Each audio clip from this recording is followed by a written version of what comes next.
Bonjour à tous et bienvenue dans ce module de formation présenté par The Dog Corner. Aujourd'hui, on va aborder un sujet vraiment essentiel pour tout éleveur qui se veut professionnel, les méthodes d'accouplement. L'objectif, c'est de voir ensemble comment faire le bon choix, un choix qui soit à la fois éthique et bien sûr réussi. Allez, on entre tout de suite dans le vif du sujet. Parce que soyons clairs, la maîtrise de ces méthodes, c'est vraiment l'une des choses qui fait la différence entre un amateur et un vrai pro. Alors voilà le programme du jour. On va d'abord poser les bases. Le cadre éthique, c'est non négociable. Ensuite, on se penchera sur la voie la plus naturelle, la saillie. Puis, on verra l'alternative scientifique, l'insémination artificielle. Et pour finir, le plus important, comment fait-on le bon choix entre les deux ? Avant même de parler de la moindre technique, c'est absolument crucial de poser les fondations. Un éleveur professionnel ne se demande pas juste comment je fais, non, la vraie question c'est pourquoi je le fais et dans quelles conditions. C'est ça tout l'enjeu du cadre éthique. Et pour bien cadrer les choses, on commence avec une règle d'or, posée par l'autorité de référence, la Fédération Cynologique Internationale, la FCI. C'est très clair, l'insémination artificielle ne doit jamais être utilisée pour contourner une incapacité naturelle. C'est une ligne rouge à ne pas franchir. Vous savez, l'élevage éthique, ce n'est pas juste une jolie philosophie sur le papier. C'est un véritable engagement actif, un engagement de tous les instants. Ça veut dire prendre des décisions éclairées, basées sur la science, sur une déontologie solide, avec toujours, comme priorité numéro 1, absolue, le bien-être de l'animal. Et ce bien-être, il repose sur un socle bien connu, les fameuses 5 libertés fondamentales. Concrètement, ça veut dire quoi ? Eh bien que l'animal ne doit souffrir ni de faim ni de soif, qu'il doit être à l'abri de l'inconfort, qu'il ne doit ressentir ni douleur, ni blessure, ni maladie. Il doit aussi avoir la liberté d'exprimer les comportements naturels de son espèce. Et enfin, il doit être protégé de la peur et de la détresse. C'est la base non négociable de notre métier. Parfait. Maintenant qu'on a posé ce cadre, voyons comment tout ça s'applique concrètement à la méthode numéro 1, la plus fondamentale, la saillie naturelle. La saillie naturelle, c'est la méthode de référence. Elle l'est et elle doit le rester. Pourquoi est-ce si important ? Tout simplement parce qu'elle respecte les instincts des animaux, leur capacité physique. C'est en quelque sorte un garde-fou qui garantit que seuls les chiens qui sont réellement et naturellement aptes vont reproduire. Mais attention, naturel ne veut pas dire laisser faire sans rien contrôler. Bien au contraire. Le succès d'une saillie, ça dépend du travail de l'éleveur. Il faut évaluer la compatibilité physique, bien sûr, mais aussi comportementale. Il faut assurer la sécurité des deux chiens à chaque instant.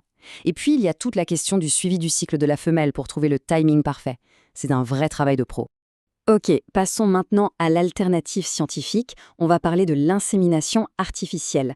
C'est un outil qui peut être très puissant, mais attention, il demande une vraie expertise vétérinaire et, on va le voir, un cadre éthique encore plus strict.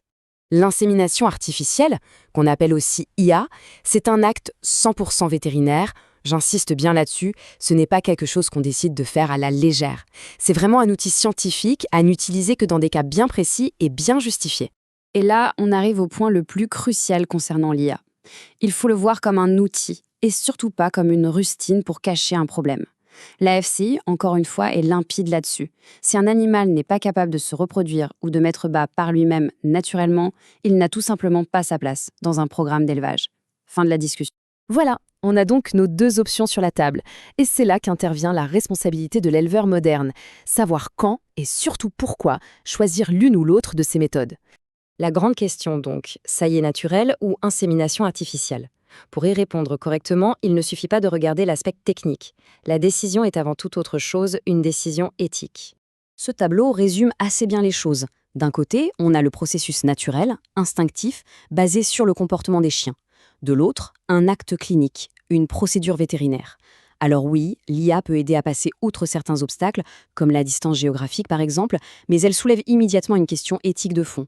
Est-on en train de sélectionner les bons reproducteurs ? Allez, on le martèle une dernière fois, parce que s'il n'y a qu'une seule chose à retenir de ce module, c'est bien celle-là. L'incapacité à s'accoupler ou à mettre bas naturellement est un critère d'exclusion. Point. Si un chien ne peut pas le faire, il ne doit pas reproduire. C'est aussi simple que ça.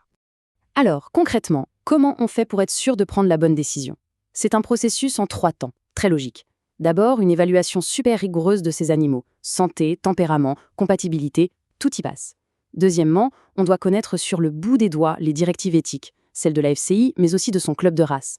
Et enfin, Troisième point essentiel, on ne travaille jamais seul. On travaille main dans la main avec son vétérinaire.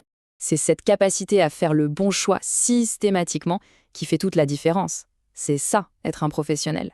Ce qu'on vient de voir ensemble, c'est un aperçu, une brique importante du mur. Mais pour construire tout l'édifice, de la génétique à la gestion des adoptants, en passant par la socialisation des chiots, eh bien c'est tout ça qu'on aborde dans la formation complète de The Dog Corner.